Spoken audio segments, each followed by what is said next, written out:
G'day Hawks fans. Welcome to Talking Hawks. I'm Matt. If you're joining for the first time, we're all about connecting Hawthorn fans from around the world, and we welcome you tonight.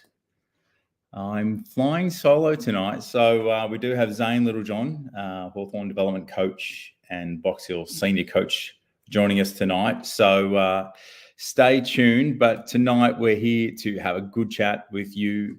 The game that was talking about the Giants clash brought some good effort. I'm keen to hear your thoughts, keen to hear your big questions, but also look forward to taking on North and just seeing how we're travelling there. Clearly with Zane, we're going to have a good chat around Box Hill and some of the AFL listed players in particular, how they're travelling. There's a few nice performances last weekend, but let's do a bit of an around the grounds. Good to see some regulars here with me tonight. If you're joining afterwards, throw your comments in and we will do our best to get back to you. Con, Shane, Chris, Barry, welcome one and all. Brooke, some great regulars. Kerry, Nick, welcome one and all. Wayne, here we go. Brilliant. I know we do have usually a very punctual Mr. Littlejohn, and he's due for an 8:10 joining of myself, but he's nice and early as always. So I should have learnt the lesson by now. Zane, I'm going to welcome you right now. Mate, how are you travelling? Let me just fix up this. Yeah, going well, thanks, mate. Excellent, mate. All going well, so yeah, can't complain. Good stuff, good stuff. Wearing the merch, you're putting me to shame. It's good to see. Mate, we've got a few questions from the fans. You know the drill, mate. Look, I'm really enjoying just stepping back for one moment before we throw to some of the fan questions. But you've come from a pretty successful structure at Brisbane. Clearly, Sam and the Hawks have seen something in you, and I'm keen to hear just from your personal perspective, I guess, what you thought it might have been before you got in to Box Hill and the Hawks, and how you're seeing it sort of halfway through your first year. All I sort of knew and I guess expected when coming to the footy club and having the role with Box Hill is I knew how proud and well connected both football clubs were together, and I know we've had obviously on the program Seal, the president of Box Hill, and that, and spoken highly alignment. And I guess all that's being realised to me is now firsthand how good that alignment is. I think it's never easy being the twos coach at a football club, because you're sort of always almost left with trying to pick the pieces or pick the pieces up from either selection or results from the previous week. But I guess where I'm very lucky, the first time coach at this level, is the fact that Sam's coached at the level. Sam's been a part of Box Hill. He was drafted from Box Hill, so he has a real he respects the program. He understands how valuable Box Hill program is for the Hawthorn Footy Club, and vice versa, how valuable Hawthorn is for the Box Hill program. So I'm very lucky to have a mentor like him as the head coach of the Hawthorn Footy Club, who values the Box Hill program. So it makes my job really easy, makes my role really enjoyable. And, we can share ideas about his experience and what I'm experiencing at the same time.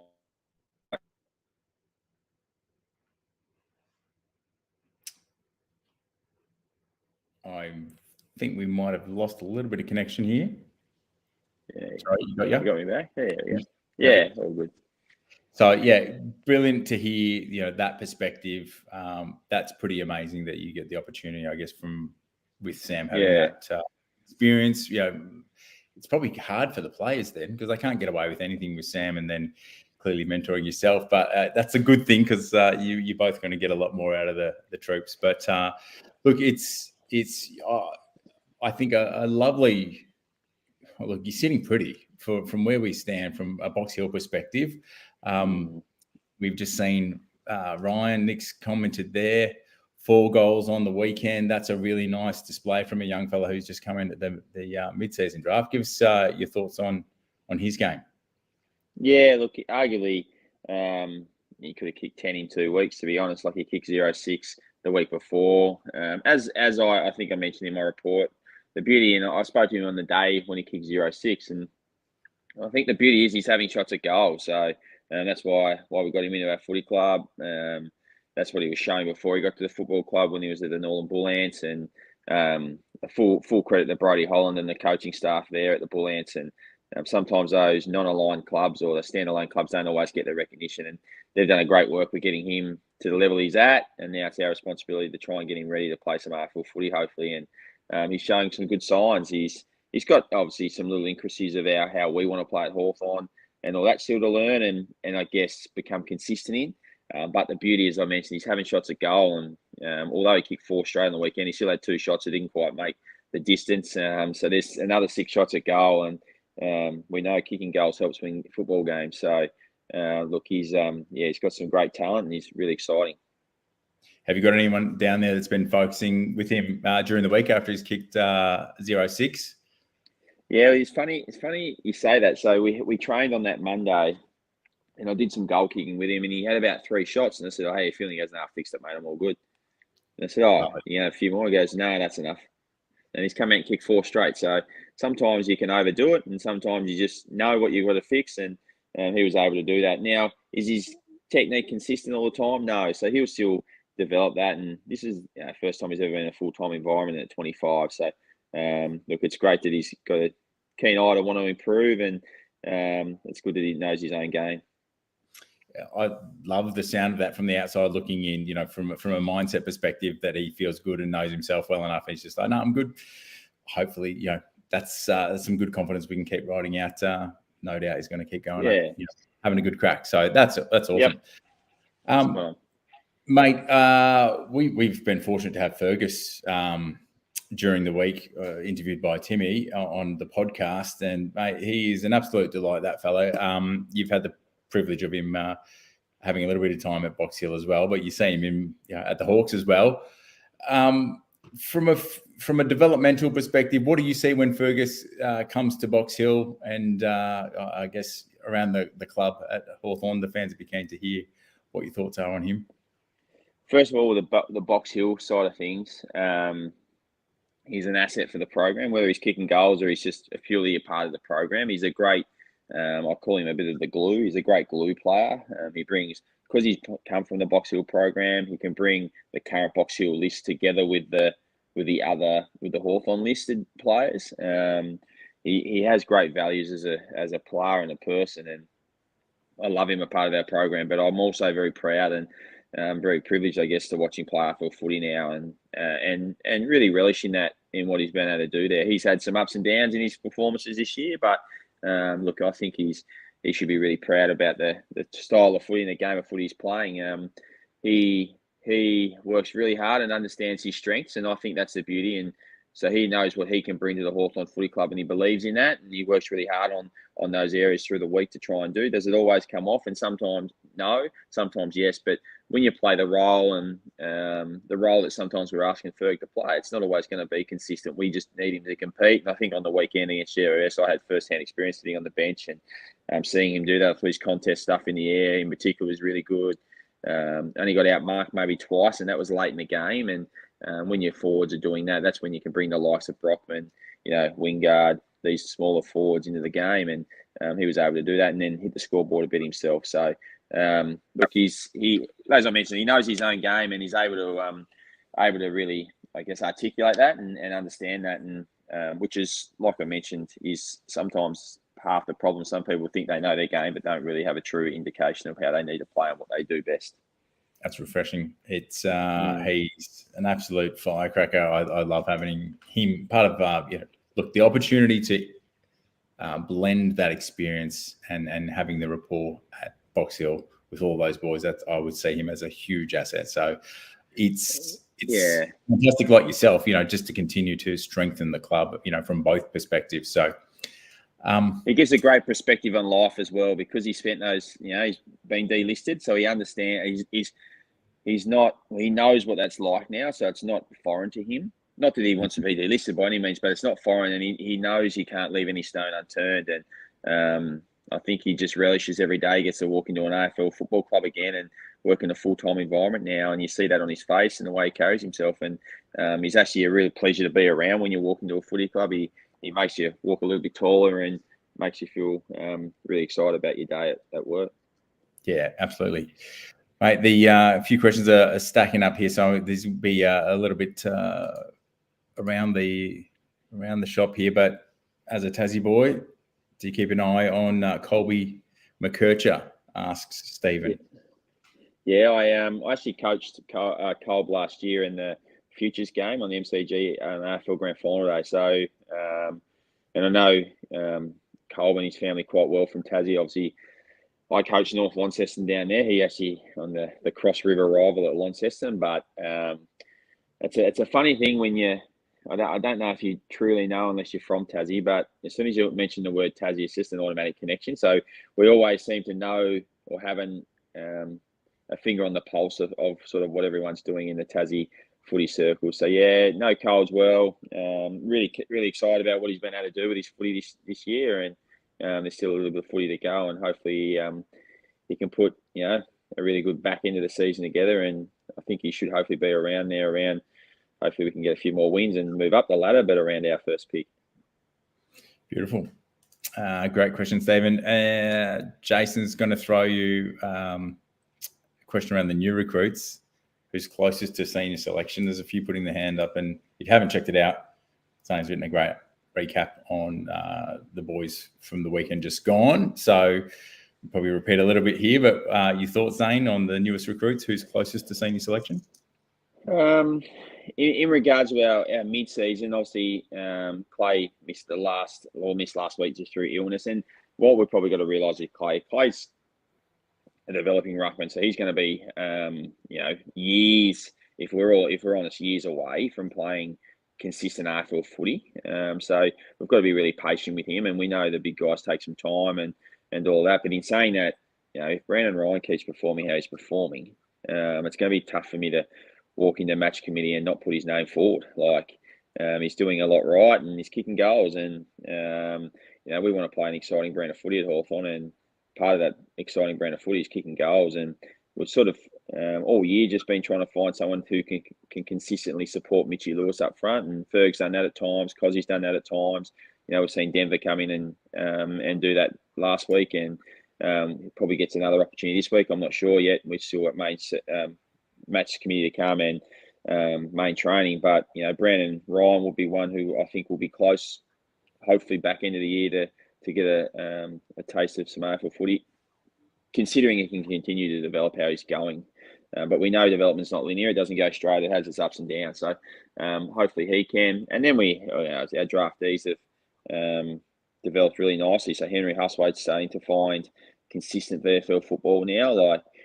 He'd have one good game, then he'd have two sort of downer games, and he'd have another really good game. And what we've seen Henry in the last fortnight is put probably a fortnight of footy, which has been at the level or above VFL level, which has been really good. And the beauty about last week was our AFL coaches were able to see that. So as much as I can go in there, and I'm sure they trust my opinion, which is great, but they could see it when you see something with your own eyes, you can genuinely believe that. So Henry's starting to do some really pleasing things, and I'm a little bit biased with the small forwards, and because I work closely with them, but both Jack O'Sullivan and Joshy Bennett are doing a lot right.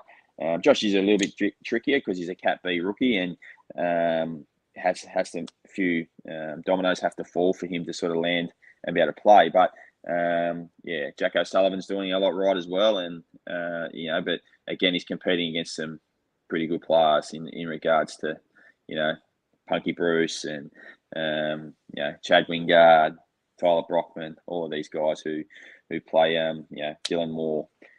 So it's a tough spot to get into, that small forward role, but they're tracking really nicely. I'd be really confident, and I'm lucky enough that I've been involved with a program where there's a lot of young kids who've been drafted into before, and seeing those players develop, I don't see any difference with these guys, how they're tracking now at Hawthorn. Yep, great recap. The curious, Fionn, is he a chance to play this weekend? Fionn will miss this week again. So he just had a little injection into his knee, which was giving him a bit of grief. thankfully his other knee, which is not the one he had grief with last year. So now what he's got to do is just get his loads back up. So for safety, performance, all that, he's just got to get his loads back up. So he's back running, which is great. So he should be available next week, all going to plan. Yep. At this point, are you able to start planning for players that need X number of games to qualify for VFL finals? And actually, can you remind me how many games is that for our listed boys? Yeah, so it's a little bit tricky.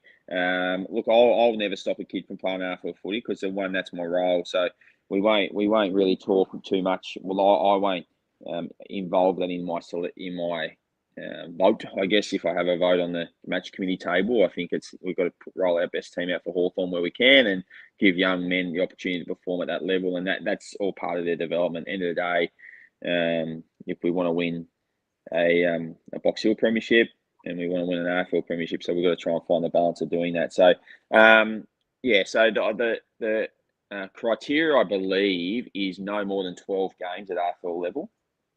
Okay. You have to play one. You have to play at least one game of Box Hill if you're a listed player. So, like, you've been out injured all year, and then all of a sudden you're available for finals. You can't do that. You've got to have played one. But I think if you play a game after the 30th of June, you have to play 6 VFL games. I think there's some little rule like that. But then there's the ability for exemptions and all of that. So, looking at our qualification at the moment, I think we've got about 14 qualified. So yeah, look, there's opportunities, and that's the beauty about an alignment. We've got some really good quality Box Hill players too who can step up and to be honest, who have stepped up all year and been really valuable for us. So hopefully we get a few more qualified from a VFL perspective, guys who haven't played a lot of footy this year, so they can play a bit more footy at the back end. And I'm a firm believer that playing some finals footy at any level is great for players' development and hopefully being a part of success. I think we saw in 218, Dylan Moore, Mitch Lewis, CJ played in that grand final in 218 and, are regular senior players now, which is great. Absolutely. Mate, good recap. Thank you. The question around Jed Rule here from Justin. What's his story? That's a good question. And Jed's a frustrating one for everyone, I'm sure. So, look, Jed, so obviously played Sydney, kick 4, was really, really lively and wasn't picked to play Sydney, in fact, until he got a late injury, sort of the morning as we were about to fly. So Jai Sarong, actually, remember when he had his heart issue, was actually a laid out. And we thought, well, what's a like for like, which doesn't change our structure too much. And it was a Jed Rule. So he comes in and just plays Jai Sarong's role, who was still playing forward at that stage. So that was how effectively Jed got his position and got his job and made the most of it. And all our Box Hill boys understand that when you play, you got to be flexible, and 2, it's just unfortunately that sometimes with the alignment that you're sort of dictated to what Hawthorn provide the program. So, and then what sort of happened from there is Jalen Thorpe, who was our other key forward at the time from Box Hill, was playing some really solid football, and Jed's also a 23rd eligible player. So we didn't want to use all of Jed's 23rd eligibility up because you only get 4 of those a year, and then it resets at finals.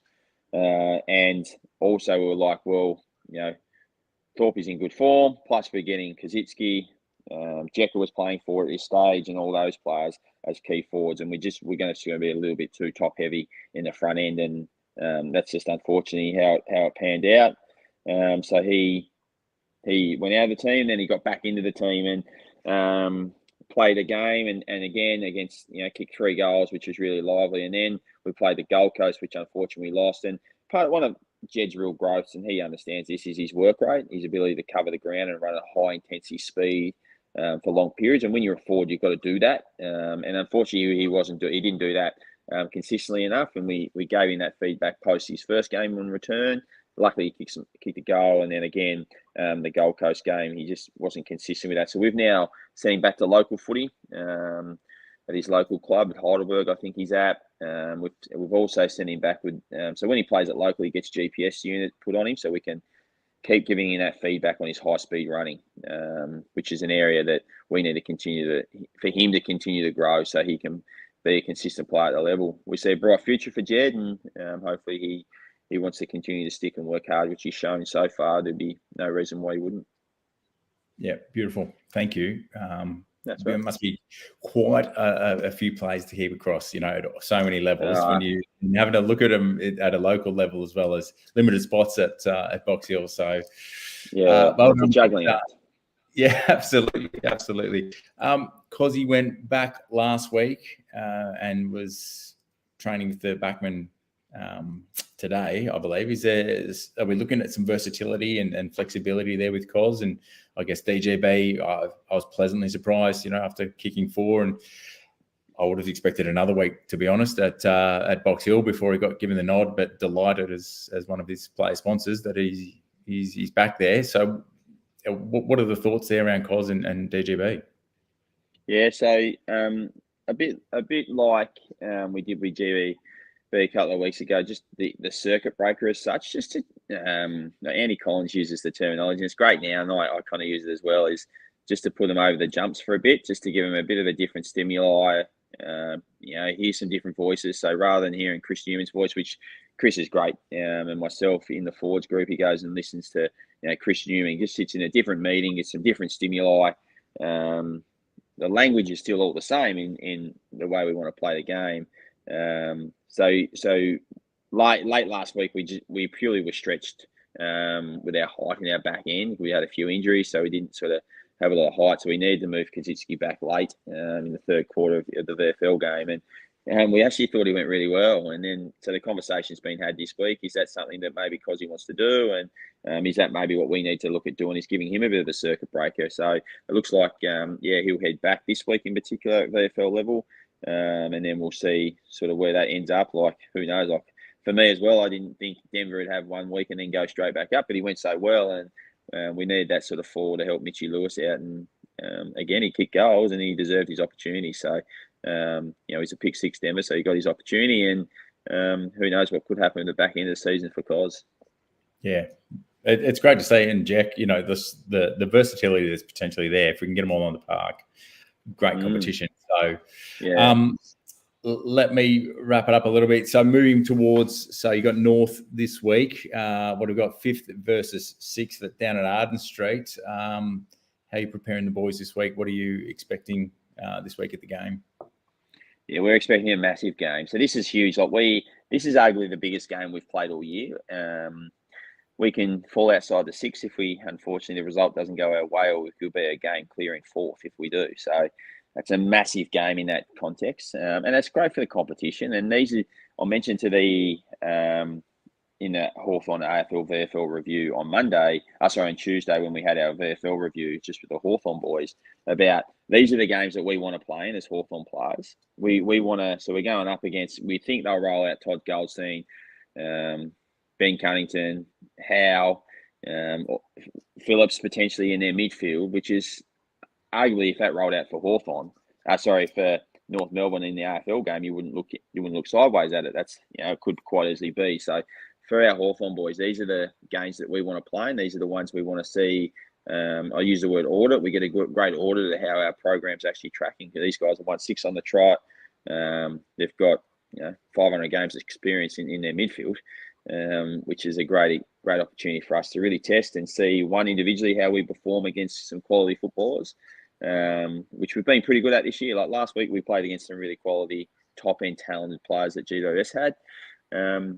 And 2, now we get, like I say, a good test of our program, how well our connection is between Box Hill and Hawthorn, how well our game stacks up against these teams. So, I don't know how. I think I'll get a bit of sleep, but I don't know how much sleep I'll get between now and then. There's a bit to work through. We've obviously got our main session on Friday, as I mentioned. So hopefully everyone's healthy and can get through. We get a few back at AFL level, so that just filters back to ours. So it makes us hopefully a little bit stronger to put in a really good performance. Looking forward to the challenge. These are the ones I want to coach in. I want to test myself and I want to test our program to see how we go. Brilliant. Good luck to you and all of the coaches. Make sure you delegate so you can see your wife and your kids, mate, this week. I know you don't sleep. But, I've heard rumours you're a vampire. But Look, it's a big one. Casey Demon's playing Coburg, so that's you're all on equal points. Casey, Box Hill, and North, and as I said, staying in that top 6. It's a big one. So fans, if you can get down to Arden Street and cheer Zane and the boys on. But mate, thank you. These are really precious insights that you give us. We're really grateful for your time, Zane. And mate, give us a parting thought as you head towards, I guess, not just this week, but finals. What's the focus? Our focus, as it'll always be, YSI coaches, we just want to continue to improve and continue to roll our best footy out. So, like I mentioned, Josh Bennett, Jack O'Sullivan, Bailey McDonald, Henry Husway, we just want them guys to continue to improve, to be the best players they can be. And I'm a firm believer that winning football games is a big part of development. Playing ideally in finals footy will be a huge part for their development. And again, I mentioned about my previous experience at Brisbane Lions in the fact that we won the 217 my first year. We won the 217 NEAFL Premiership, then we won the 219 NEAFL Premiership. And now you look out at that team and, Oscar McInerney played in that 217 Premiership, and he's now the number 1 ruckman at the Brisbane Lions. So it's great for player development. You get different challenges in finals. You get different challenges in the big games. And closer you get to the end of the year, the games get bigger, especially when you're up the top end. So my parting thought will be, let's hope we can continue to improve. And if that gets us at 10th, well, that gets us at 10th. If that gets us at 6th, well, that gets us at 6th. But if that can get us in the top 4, that's a great result for, 1, the Box Hill program, and 2, the Hawthorn program, to give our players great exposure at the back end of the season. Really, mate. It's exciting times, and no doubt you are constantly walking a tightrope there with looking after Box Hill and looking after the opportunities for all of these young fellas coming through, which is fantastic. Mate, thank you very much once again. Hopefully we can get you on again before the finals, or for sure. We'll catch you at the ground, no doubt, in the coming weeks. No, good on you, Matty. I'm more than happy to jump on. I love the questions. It's always nice just to reflect and talk. So, no, happy to. Appreciate it, Zane. You have a good night. See you guys. Thanks. Bye-bye. So there you have it. It's fantastic that Zane and Box Hill, but also Hawthorn, make their team, their players, their staff available to us. So some great questions. Thank you. Let's step back a little. So the game that just was, Zane, as I said, early bird, which is lovely. Box Hill. It's a good Richmond, Sandringham. They've got to buy Footscray Bulldogs and then Frankston. So if you get to any of those, please do get behind the boys. It should be a cracker this week. So if you can get down there, please do. But you're going to have Ned Long knocking on the door after last week, 31 disposals, 6 clearances and a goal. Nice to hear from the coach, Henry Husway, 26 and 7 clearances. He's got a nice little write-up from the Hawthorn website. So check that out. I'd say those 2 are the ones. Meek, perhaps as well, knocking on the door after 18 disposals and 31 hit-outs, a goal. 6 clearances is pretty handy as well for a big fella. So let's see. Nice, actually. And Jack, let's mention Emerson Jecker, 17 disposals, 7 marks. So I didn't get to all of your questions, but let's go back. So the game that just transpired. What are your thoughts? We've moved quickly, but what did you like? I know Smitty always with his post-game analysis, his star ratings, it's always creates some good conversation. But in a tight one, I was a bit disappointed we didn't get across the line against the Giants, but losing by 13, when I think, it was in our control. And at times, look, there's certain players that did a phenomenal job. Finn, loving what we're getting from Duke. They fought back. That was the big one to me. What was your standout? Keen to hear your thoughts. Drop it in the comments. Agree. A few thoughts. Yes, we do. We should win every week. Let's talk Hawthorn. We know this. But no, that game in particular, it was a bit of a unfortunate one. Definitely sad for Blanky. Lovely to see the contract extension around for another year, James, but handy in, which we'll get to shortly. Look, Fred, this would have been a great question to ask Zane, in all honesty. What are we doing here to get that connection from a midfield into the forward line? Because there's been so many, and if you listen to Timmy's questions of Fergus Green and on the podcasts, fascinating, because there's been so many people through that forward line, some talls, some smalls, and we just haven't had the consistency. So there's a part there where you recognise that. But, geez, I wish, marks are always great in the forward 50, whether it's a big mark or not. Ross, I'm not going to complain, but let's say it would be great if we do see that connection evolving. Do you know what I do love, though? We're seeing some midfielders in these last, 6 weeks.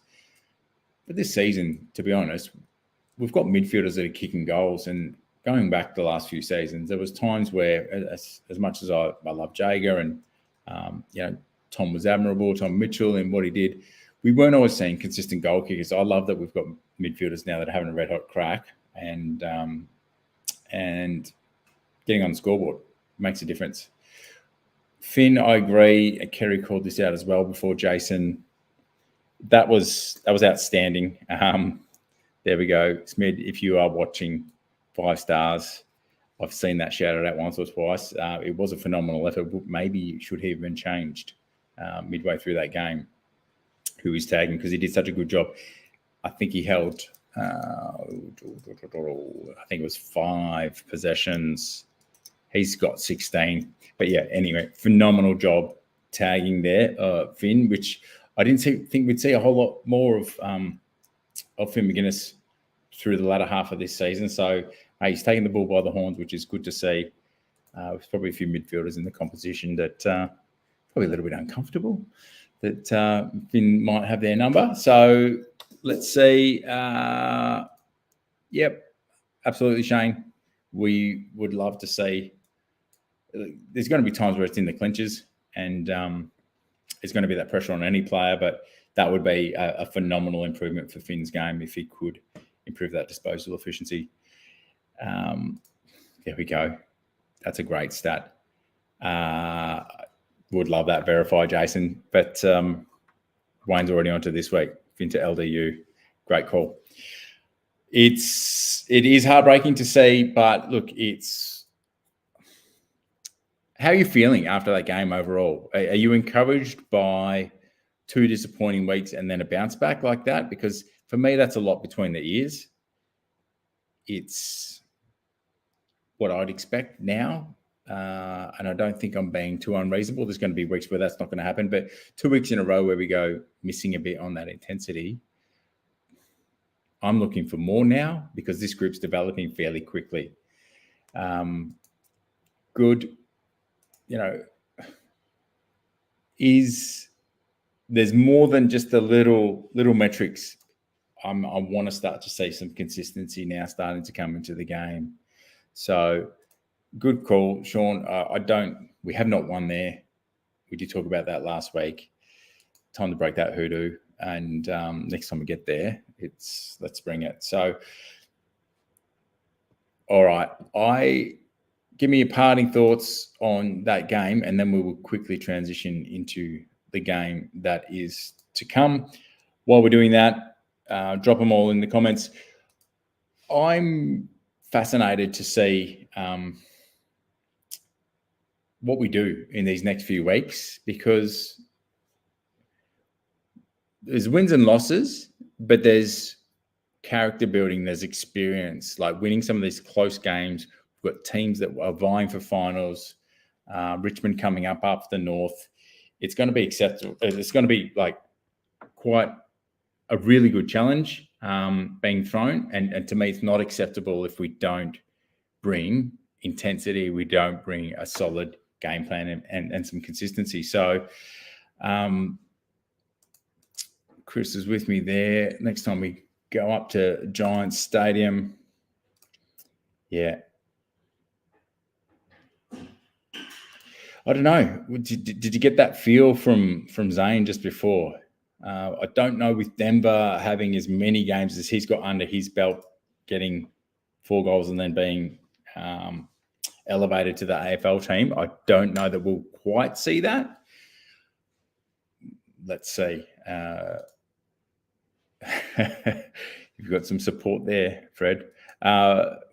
Sean's at it again. Sorry, I didn't touch on that before. We will see some magnets. I welcome it. I think it's good. That circuit breaker reference that Zane made in terms of Sam and the coaching team, I think that's just refreshing. Take the pressure off somebody that might not be performing. Change of voice. It's really healthy. I agree. That's secret. No secret. Like coming up, Sicily, best on ground for me. Easy my predictions this week coming up. So would have been fascinating. I should have asked Zane, where is he on game day? How much is he around Sis? Just because that he spent too much time in the box, Sis, after the knee reco. But look, we'll see what comes this week. I just feel like he's going to be ready to make an impression. All good. You've got to be a little bit patient there, even though I'm a little bit biased towards DGB. I'm a little bit like Kane Corns. I bought my stocks in the big fella. So, yeah, all right. Well, interesting. With Blank going out, Barry, I would say it's Sicily in. I think DGB is going to get another crack. So, all right, let's transition. We've got a big one coming up this week. Geez, we have some very opinionated views in our little Talking Hawks chat. Reeves, the ruck conversation, what are we doing, Meek? It'll be a good view in the next, what have we got? Next few games anyway, just to see who really, that number 1 spot hasn't been taken. Nobody has really taken that with both hands and is saying that they are consistently the best. There's matchups and all of that, but I think any of the rucks at the Hawks, and sorry for Maxi Lynch, but geez, if he was still healthy, wouldn't surprise me if he was getting a look in as well right now. Rammer, maybe. I just don't know that he's got the body to do it week in, week out right now. But let me just recap on a couple of things. We've got the 2013 reunion, premiership reunion is coming up. The club's just promoted it. We're going to be there. So come and say good day if you happen to grab a seat to that. Should be phenomenal in September. Looking forward to celebrating and reminiscing, enjoying some good times with other Hawks fans, other members, and hearing a few stories from the players. We'd love to do that ourselves as Talking Hawks with some of the premiership players as they meet for a reunion. Perhaps we can get some of you there with us.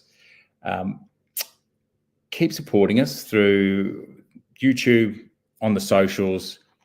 Give us the 5-star ratings on the podcast if you're listening there. Follow us. That makes a big difference to us if you're following us on any of these platforms. But your comments, we love it. We read them all. We may not respond to every single thing, but keen to see what we can do, catching you in person along the way. But if you're keen, we do have our sponsorship with Talking Hawks of the players. So we just put the hand up again to sponsor Jasmine Fleming as the AFLW season heats up. So if you're keen, check out talkinghawks.com, go to the player sponsor area, and you'll see how we're doing that. There's some great experiences that you get with both the men's and the women's. We'll have a DGB and Jai Newcomb closed Zoom call and a few other game day events and Hawthorn functions. So with all that out of the way, thank you. We really appreciate your support. And I think I said it last week, over 3,000 followers on Facebook and over 30,000 downloads on our podcast, even though it's 7-8 months old. It's phenomenal. So check out Timmy's great work on the interviews and the 6 points. They're always great listen after a game. the opposition analysis. Check it out. Should be a cracking one this week against North. What do we need to look out for? Because I'm going to transition shortly just to my prediction and best on ground. But I'll just catch up on some of these comments here. Yeah, just going to throw out some old ones that I've been rabbiting on there. Rama is, young fella, but he's going to come. He's going to come. Watch. You just watch. Frosty, interesting. Open mining, not sure I'm with you. Seems like when Sis is back in, Frosty can probably add more in our back half. But if we have rucks that are not giving us too much, the Frostball might be the answer some weeks as a chop out. Cooper Stevens, how did he go? Let me just quickly recap. A goal, 19 disposal, 5 marks, 6 clearances. He's showing some consistency, which is what we know the club is looking for. So might not be far away. Sean's saying he's hearing the magnets are being moved. You never know.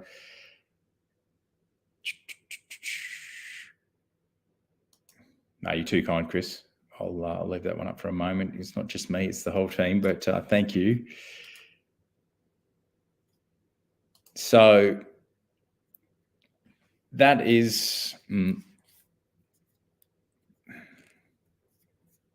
I like that. What are you seeing here, fans, on this one? So Carl Amon, probably not as much. I would rather see him on the wing. I think Frosty's still in the mix, and hold on, in that hard week. Let me see.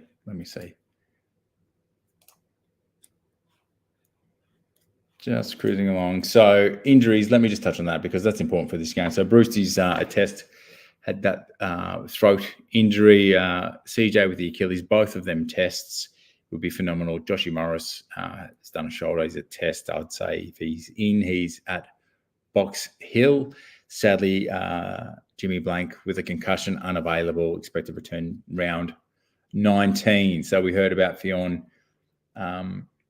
unavailable. Clay Tuck has a test as well after some injury, some illness last week. So for mine, it's a clear sis for Blank, and then we will see what you've got to say.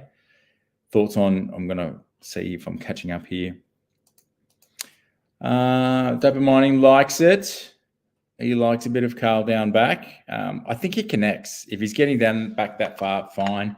Playing him off half back flank, I think it'd be a matchup. And maybe we're trying to make room for a Finn McGuinness who's got a tank, who can run, who maybe if he's not tagging someone in the midfield, he's on a wing, possibly.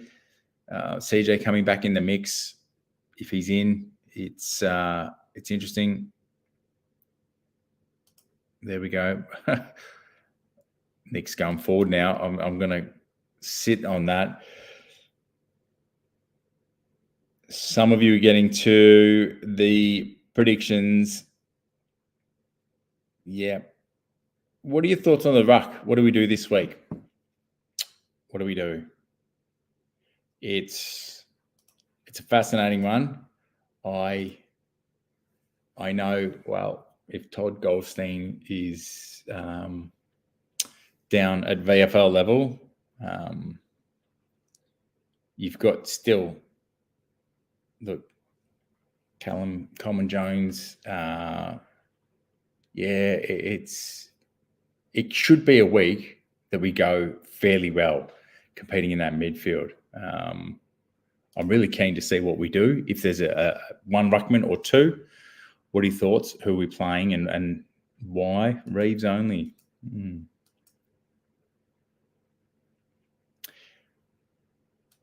Yeah, I'm with you, Shane, this week. I've got Meakin and yeah. Very good. All right. Well, on to the predictions. Drop them in if you haven't already. What are you seeing this week? Because I'm thinking Sis is going to come back with a bang. Let me just find where I've got my predictions here. And while I do that, I've just glossed over David Hale, Hall of Fame inductee for the AFL Queensland. So shout out to Glenferrie Gold. Check out the nice little write-up they've done on David Hale. Let me just go there because just to pinch a little bit from your Glenferrie Gold, but check him out on Facebook. Triple premiership player, flag in each of his last 3 years, 13 years, 237 games in the AFL with North Melbourne and the Hawks.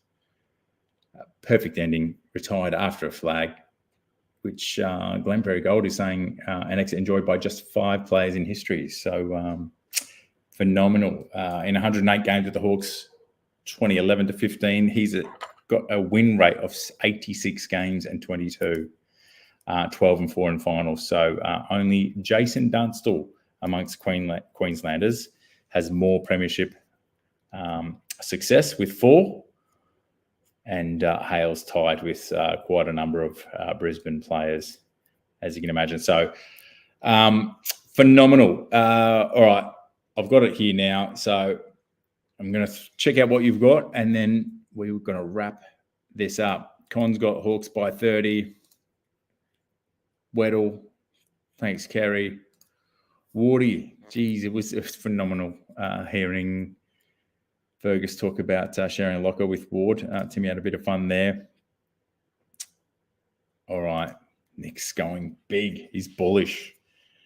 It would be nice, but look, it's not like we've got a gluttony of big forwards that are firing. So let's see what happens here.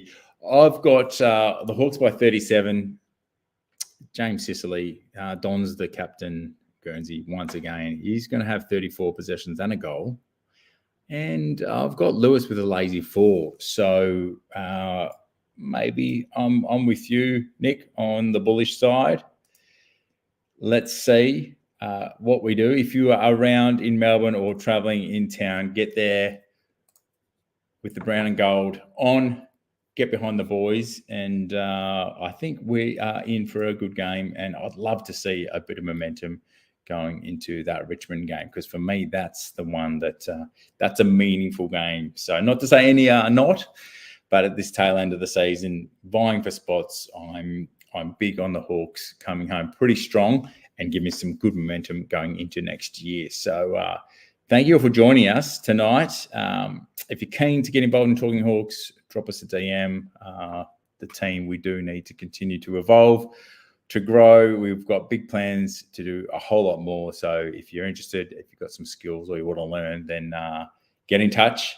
But we've enjoyed the conversation tonight. Thank you for joining me and Zane. And as I said, if you're tuning in after the live stream, drop your comments and we will get in touch. But one and all, thank you very much. We will catch you next week. Go Hawks.